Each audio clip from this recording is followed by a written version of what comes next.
Hey friends, இந்த வீடியோல நம்ம எதை பத்தி பார்க்க போறோம்னா நம்மளுடைய லேப்டாப் அல்லது கம்ப்யூட்டர்ல இந்த சி டிஸ்க் டிரைவ் ஃபுல் ஆயிடுச்சு அப்படின்னா அந்த டிஸ்க் டிரைவை வேற ஒரு டிஸ்க் கூட எப்படி மெர்ஜ் பண்றது அப்படிங்கிற ஒரு இன்ஃபர்மேஷன் வீடியோ வந்து போட்டிருந்தோம்.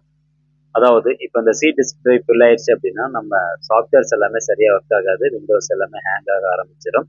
ஸோ அப்படி இருக்கப்போ உங்களுக்கு அந்த சி டிஸ்க் டிரைவ் பக்கத்துல எந்த டிஸ்க் இருக்கோ அந்த டிஸ்க்ல இருக்கக்கூடிய அந்த காலி ஸ்பேஸை வந்து நீங்க இந்த சி டிஸ்க் கூட மெர்ஜ் பண்ணலாம்.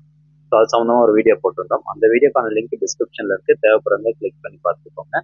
ஸோ அந்த வீடியோ பார்த்துட்டு நம்ம சப்ஸ்கிரைபர் ஒருத்தர் கால் பண்ணி ஒரு சந்தேகம் கேட்டாரு. அதாவது அந்த வீடியோவில் சொன்னபடி அவர் இந்த டிஸ்க் பார்ட்டிஷன் பேஜ் வந்து ஓப்பன் பண்ணியிருக்காரு. அது ஓப்பன் பண்ணதுக்கு அப்புறமா இப்போ பார்த்தீங்கன்னா அவருடைய சி டிரைவ்ல ஃபுல்லாக ஸ்பேஸ் வந்து ஆக்குப்பை ஆகிருக்குது. ஸோ இந்த சி டிரைவை வந்து இ டிரைவ் கூட மெர்ஜ் பண்ணணும். ஸோ அந்த மெர்ஜ் பண்ணணும்னா இந்த வால்யூம் வந்து நம்ம டெலீட் பண்ணணும். இ டிரைவில் இருக்கக்கூடிய வால்யூமை டெலீட் பண்ணணும். ஸோ அதுக்காக ரைட் கிளிக் பண்ணும்போது இந்த டெலீட் வால்யூம் அப்படிங்கிற ஆப்ஷனே வந்து எனேபிள் ஆகாமல் இருந்தது. ஸோ இந்த மாதிரி இருந்தது, உங்களுடைய கேஸ்லையும் இந்த மாதிரி இருந்தது அப்படின்னா அதுக்கு என்ன பண்ணுறது அப்படிங்கிற இன்ஃபர்மேஷன் இப்போ நம்ம பார்க்கலாம்.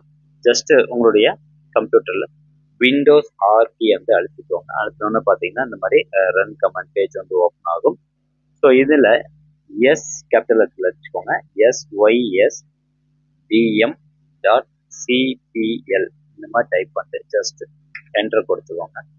அது கொடுத்தோன்னா பார்த்தீங்கன்னா நெக்ஸ்ட் உங்களுக்கு இந்த மாதிரி ஒரு டயலாக் பாக்ஸ் ஓப்பன் ஆகும். ஓகே, இந்த மாதிரி ஒரு டயலாக் பாக்ஸ் ஓப்பன் ஆகும். ஸோ இதில் அட்வான்ஸ்ட் அப்படிங்கிற ஆப்ஷனை செலக்ட் பண்ணிக்கோங்க. நெக்ஸ்ட் இதில் பார்த்தீங்கன்னா பெர்ஃபார்மன்ஸ் அப்படின்னு இருக்கும். இதில் வந்து செட்டிங்ஸ் அப்படிங்கிற ஆப்ஷனை செலக்ட் பண்ணுங்க. Again performance option dialog box வரும். இதில் அட்வான்ஸ்ட் அப்படிங்கிற ஆப்ஷனை செலக்ட் பண்ணுங்க. இதில் கீழே பாருங்க சேஞ்ச் அப்படிங்கிற ஒரு ஆப்ஷன் இருக்கும். ஜஸ்ட் இந்த ஆப்ஷனை கிளிக் பண்ணிக்கோங்க. அடுத்ததான் நம்மளுடைய டிஸ்க் எல்லாமே இதில் டிஸ்பிளே பண்ணியிருப்பாங்க. ஜஸ்ட் இந்த ஒரு பாக்ஸ் இருக்கும், அதை அன்செக் பண்ணிக்கோங்க, டிக் எடுத்து விட்டுருங்க. இப்போ ஃபுல்லாக வந்து பிளாக் கலரில் இருக்கும். இப்போ நம்ம எந்த டிஸ்கை வந்து டெலீட் பண்ண போகிறோம் அப்படின்னா இந்த லேப்டாப் பொறுத்த வரைக்கும் இ டிஸ்கை வந்து டெலீட் பண்ண போகிறோம். ஸோ அதனால் இந்த இ அப்படிங்கிற டிஸ்கை செலக்ட் பண்ணிவிட்டு கீழே பாருங்கள் நோ பேஜிங் ஃபைல் அப்படிங்கிற ஒரு ஆப்ஷன் இருக்கும். அந்த ஆப்ஷன் செலக்ட் பண்ணிட்டு ஜஸ்ட் செட் அப்படிங்கிற ஆப்ஷனை கிளிக் பண்ணிக்கோங்க.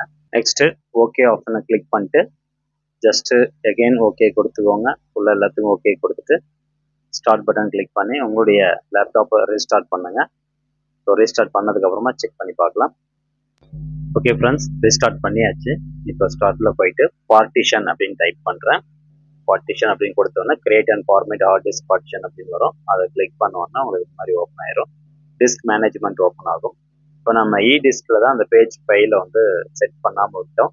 ஸோ நம்ம பண்ண அந்த சேஞ்சஸ் இ டிஸ்கில் தான் பண்ணோம். இப்போ அதை ரைட் கிளிக் பண்ணி பார்க்கலாம். ஓகே, இப்போ பாருங்கள் டெலிட் வால்யூம் அப்படிங்கிறது வந்துச்சு. ஸோ ஃபர்தராக இதுக்கப்புறம் நீங்கள் டெலிட் வால்யூம் கிளிக் பண்ணி வால்யூம் ஃபுல்லாக டெலிட் பண்ணிட்டு இந்த சி டிரைவை வந்து உங்களுக்கு இ கூட ஈஸியாக வந்து மெர்ஜ் பண்ணிக்கலாம், எக்ஸ்டெண்ட் பண்ணிக்கலாம்.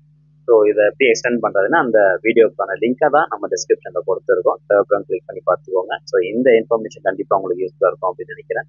மறக்காமல் நம்ம சேனலை சப்ஸ்கிரைப் பண்ணிக்கோங்க. மீண்டும் அடுத்த ஒரு நல்ல பதிவில் சந்திக்கலாம். நன்றி, வணக்கம்.